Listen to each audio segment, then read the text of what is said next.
ماشاءالله تاسو وکته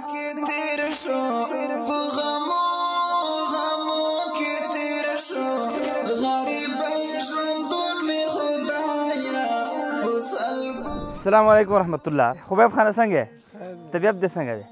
څه سوس پست ښکاري خیرت خو به عاشق خو نه ښځه صحیح دی. ښه خبیب دغه کور دروازې ته چې زه ولاړم دروازه نه ده که نه ده هغه دی چې ورته ترپال دی مخکې هم دلته موږ راغلي وو. خبیب د دې کور والا همسایه دی دلته دننه څه و مخکې؟ دلته مخکې شړ علاقه وه. ښه دې دوستانو ته مخکې ښودلې وه تاسو وګورئ هغه دروازه خو نشته ده دا دې کوټې دي دا مې کوټې دي نو دیوالونه نشته دیوالونه نشته دی اندخنۍ نه علاق شولي ماشاءالله تاسو وکته الحمدلله. خبیب خانه مخکې خو دلته یو چوپړی وه که نه چوپړی تاسو څه ته وایي؟ موږ دغه ته چوپال چوپال څه ته وایي؟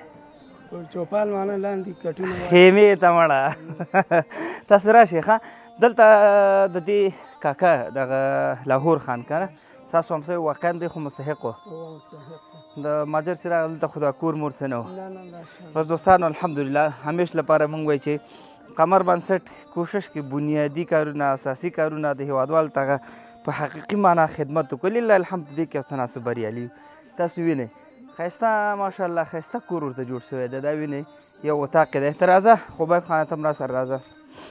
الحمدلله دا ښایسته اتاق ښه لوی چې دې ځای څخه د المارۍ استفاده هم کیږي. نو خبیبه دغه چارپیره خو کورونه هم شته که نه ښایسته کور چا شته دی اوسه پورې داسې ښایسته مزین یا پسې راتېر شئ چې تازه که نه رنګ هم ښایسته رنګ دی هر څه شته دي. ښه راځو اخواته دا یو کوټه شوه د ناستې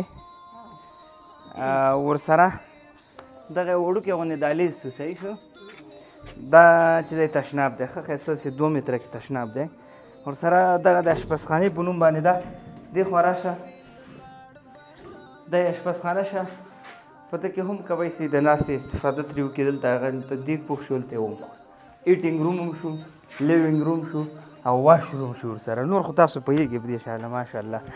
نو الحمدلله ډېر شکرګزار یم د الله نه چې زموږ د دغه کمزورو ناچیزه بندګانو نه الله تعالی یو د خیر کار اخیستلی کوي. قمر بنسټ واقعا ټیم ورسره مشرتابه ورسره هغه خلک چې په دغه کاروان کې ملګري دي واقعا بختور خلک دي. الله تعالی دې نور هم همت ورکړي چې داسې لرې پرتو سیمو تاسو ته معلومیږي ګوره شاوخوا غرونه دي دا یو ساحه ده چې بیخي اطراف دی څنګه خبیبه نو دغسې ساحو ته موږ په ساعتو مزل وکړو تر څو پورې هېوادوالو خدمت ته راشو. هغه مخکې خو تاسو لیدلې وه چې دلته هغه خیمه ولاړه وه اوس ماشاءالله هغه هم بلوکونه جوړه کړې کوټه شوه دغه خیمه اوس را انتقال شوې دلته دا خیمه ده استفاده به کوي مال به درې پکې بل شي استفاده به کوي هغه د پوخ کور خاوند هم شو.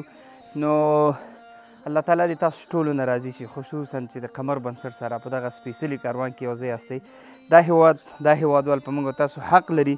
نو انشاءالله خبیبه غلطه وایم نه صحیح خبره او څه کول پکار دي موږ ته نور باید همدغه شانتې ښه کورونه خلکو ته باید جوړ شي چې خلک تاسو نه راضي شي او الله تعالی دې موږ نه راضي شي او خلکو ته به انشاءالله خدمت کوو خلک به هم خوشحالوي. خو خبر داسې ده چې دا کار یوازې موږ تاسو نشو کولی یوازې مو ته یې نشو کولی ځکه چې سره ټول سره یو ځای شو انشاءالله دا کار به لا سره ښایسته شي او دا کار به انشاءالله لا پسې ډېر شي.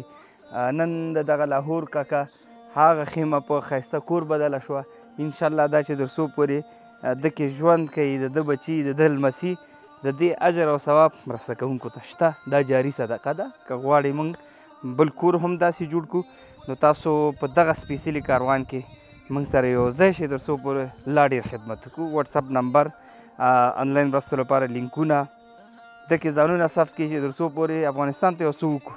الله مو خوشحاله وابه الله راکه خوشحال شوي یاستئ دا ویډیو سره خپره کړئ تر څو ټولو خوشحاله او خفه ورونو ته ورسي.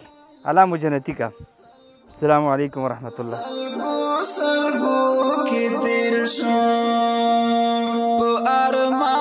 ارمان کې تیر شو